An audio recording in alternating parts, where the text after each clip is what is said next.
Thanks for watching. Don't forget to like, comment, share and subscribe to Mufti Tariq Masood, famous scholar.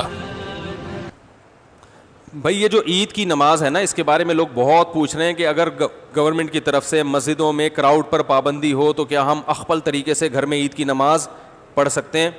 گھروں میں عید کی نماز جائز نہیں ہے، نہ جمعہ جائز ہے نہ عید کی نماز جائز ہے، کیونکہ جمعہ اور عید کی نماز کے لیے بیسک شرط جو فقہا بیان کرتے ہیں وہ ہے اذن عام، کھلی اجازت ہو. آپ گھر میں اگر جمعہ پڑھیں دروازہ کھول دیں، سب کو آنے کی اجازت ہے.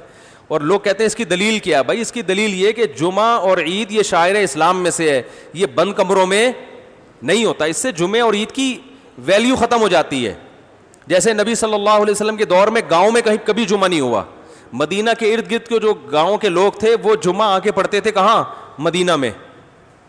گاؤں میں نہیں قائم کیا کیونکہ یہ شاعر اسلام میں سے ہے نا. تو اب یہ کیسی اجازت ہے کہ نبی کے دور میں گاؤں کے لوگ شہر میں آ کے پڑھ رہے ہیں اور یہاں شہر کے لوگ اپنے اپنے گھروں میں بند ہو کے پڑھ رہے ہیں؟ تو ہماری رائے یہی ہے، اور حضرت مفتی تقی عثمانی صاحب کا بھی اسی پہ فتویٰ ہے کہ ان لاک ڈاؤن کے حالات میں گھروں میں آپ ظہر پڑھیں گے، جمعے کی نماز نہیں پڑھیں گے، نہ عید کی نماز پڑھیں گے. عید کی نماز وہاں پڑھ سکتے ہیں کہ جہاں پھر لوگوں کو کھلے عام اجازت دے دیں. تو اگر کسی فیکٹری میں یا کسی ایسی جگہ پہ سب کو آپ نے اجازت دے دی بھائی یہاں آئے، تو وہ پڑھیں، پھر اجازت ہے. تو یہی رائے ہے. اس کے خلاف جو قول ہے ہماری نظر میں وہ ضعیف ہے. بعض لوگوں نے کہا کہ کسی عذر سے اگر لوگوں کو روک دیں تو پھر مجبوری ہے. ابھی ہم جو گھر کا دروازہ بند کر رہے ہیں وہ تو عذر سے. تو بھائی یہ جو فقہا نے کہا ہے نا کہ اذن عام کہ کھلی اجازت ہونی چاہیے، تو کھلی اجازت ختم تو جب ہی ہوگی نا جب کوئی عذر ہوگا. بلا عذر کون لوگوں کو نماز سے روکے گا؟ تو فقہا کا مطلب یہی ہے کہ عذر ہو یا نہ ہو آپ نے لوگوں کو اجازت دینی ہے. یہ جمعے اور عیدین کی شرائط میں سے ہے. تو مسلم ملک کنٹری ہو یا غیر مسلم کنٹری، وہاں پر اس بات کا اہتمام کریں کہ عید کی اگر آپ کو اجازت ملتی ہے تو پھر تو ٹھیک ہے، نہیں ملتی ہے تو گھروں میں پھر عید کی نماز نہیں ہوگی، نہ خطبہ ہوگا. اپنے کوئی نوافل پڑھنا چاہے تو پڑھ سکتا ہے، وہ عید نہیں کہلائے گا.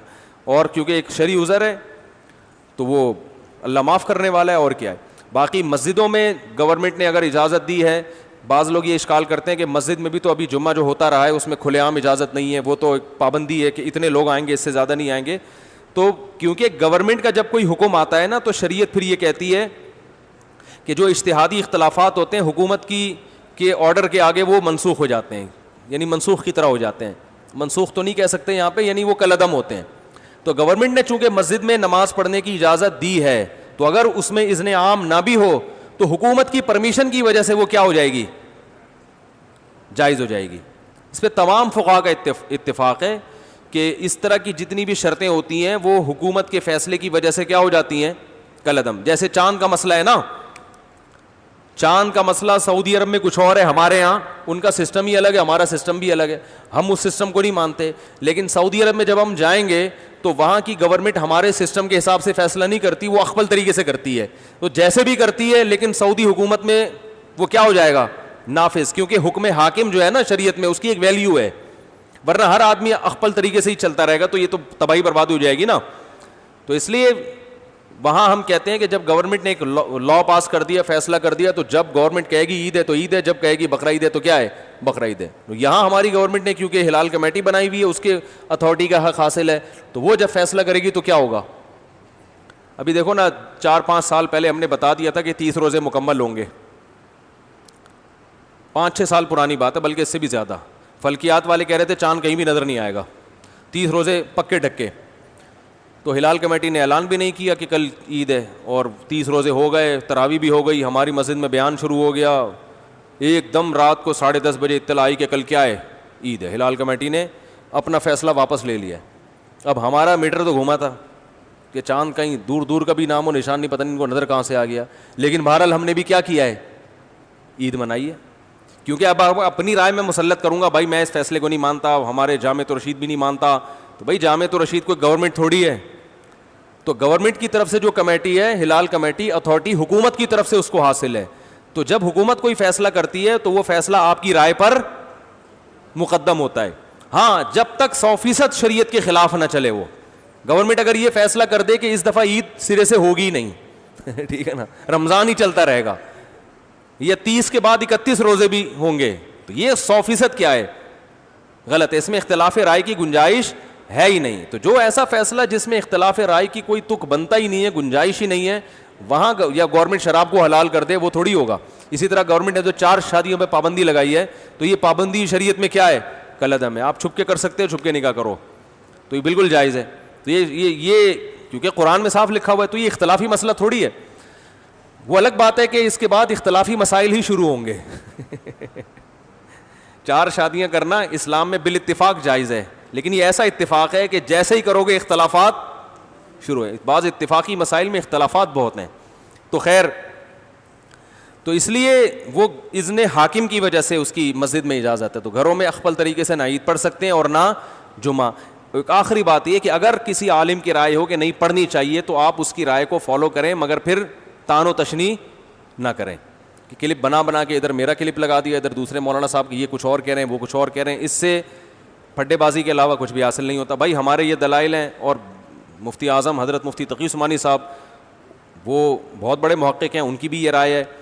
تو دلائل کے ان کی تو ایک اور بھی دلیل انہوں نے دی ہے کہ اگر اس طرح سے لوگوں کو جمعے کی اور عید کی اجازت دے دی جائے تو جمعہ اور عید کی ویلیو لوگوں کی نظر میں ختم. آئندہ جب کراؤڈ پہ پابندی جب ہٹے گی نا, تو بھی جس کو جمعہ لیٹ ہو رہا ہوگا وہ کہ بیگم کو کہے گا, بیگم اپنے ماموں کو بلا لو, چچا کو بلا لو, ادھر ہی جمعہ پڑھ لیتے ہیں. اس کا یعنی سیاسی نقصان بھی ہے, سمجھ رہے ہیں نا. جمعہ پڑھنے میں ذرا تاخیر ہو رہی ہے, تو چلو یار ادھر 2-4 بچوں کو کھڑا کیا, خطبہ یاد کرنا کون سا مشکل ہے, دیکھ کے پڑھ لیں گے خطبہ. تو جمعے کی ویلیو بھی ختم ہو جائے گی اس سے, جو جمعے کا ایک بنیادی مقصد ہے کہ کراؤڈ ہو. ویسے ہی 1.5 اینٹ کی مسجدیں ہمارے ہاں ہول سیل کے حساب سے بن رہی ہیں. تو جب اس طرح ہر گھر میں شروع ہو جائے گا, تو وہ بھی ہوگا کہ یار آج تھوڑا لیٹ ہو گئے. شروع میں تو یہ ہوگا کہ آج تھوڑا لیٹ ہو گئے تو ہم گھر میں ہی پڑھ لیں گے. اس کے بعد یہ ہوگا کہ لیٹ نہیں بھی ہوں تو ہم جب گھر میں ہو رہا ہے تو یہ مولانا صاحب کی تقریر جا کے کیوں سنیں, ان کے منہ سے خطبہ کیوں سنیں. ویسے بھی مولانا صاحب سے مسجد میں نمازیوں کو اختلافات تو ہوتے ہیں نا, ابھی تو مجبور ہیں کہ یار جیسے مرضی ہیں جمعہ پڑھنا ہے, جا کے کیا کریں, بعد میں جا کے جو مرضی کر لیں. لیکن جب ذرا سے اختلاف ہوں گے, مولانا صاحب ہر جمعے میں 4 شادیوں پہ بات کرتے ہیں, لہذا ہم اپنا جمعہ الگ پڑھائیں گے, تو یہ شروع ہو جائے گا حساب کتاب. ٹھیک ہے نا, ذرا سے اختلاف پہ. ابھی پابندی ہے بھائی, نہیں ہو سکتا, جس نے آنا ہے مسجد آئے, نہیں تو بس ختم. تو یہ مفتی تقی عثمانی صاحب دامت برکاتہم کی رائے یہ ہے کہ یہ سیاستاً بھی کیا ہے, نقصان دہ ہے. لیکن پھر بھی اگر کسی عالم کی رائے ہے, وہ مصر ہے کہ نہیں گھر میں, تو کوئی ان عالم کو فالو کرتا ہے تو ٹھیک ہے. لیکن ایک تو علماء کا احترام کریں, ایک دوسرے پہ کیچڑ نہ اچھالیں. اگر کوئی عالم یہ کہتے ہیں نہیں گھر میں عید پڑھ سکتے ہیں, جمعہ پڑھ سکتے ہیں, تو بہرحال وہ عالم ہے تو قابل احترام ہے. آپ ان کی رائے سے اگر اختلاف کرتے ہیں تو بھی قابل احترام, اتفاق کرتے ہیں تو بھی قابل احترام. یہ اتنا بڑا مسئلہ نہیں ہے گھر میں جمعہ یا نہ ہونا یا ہونا.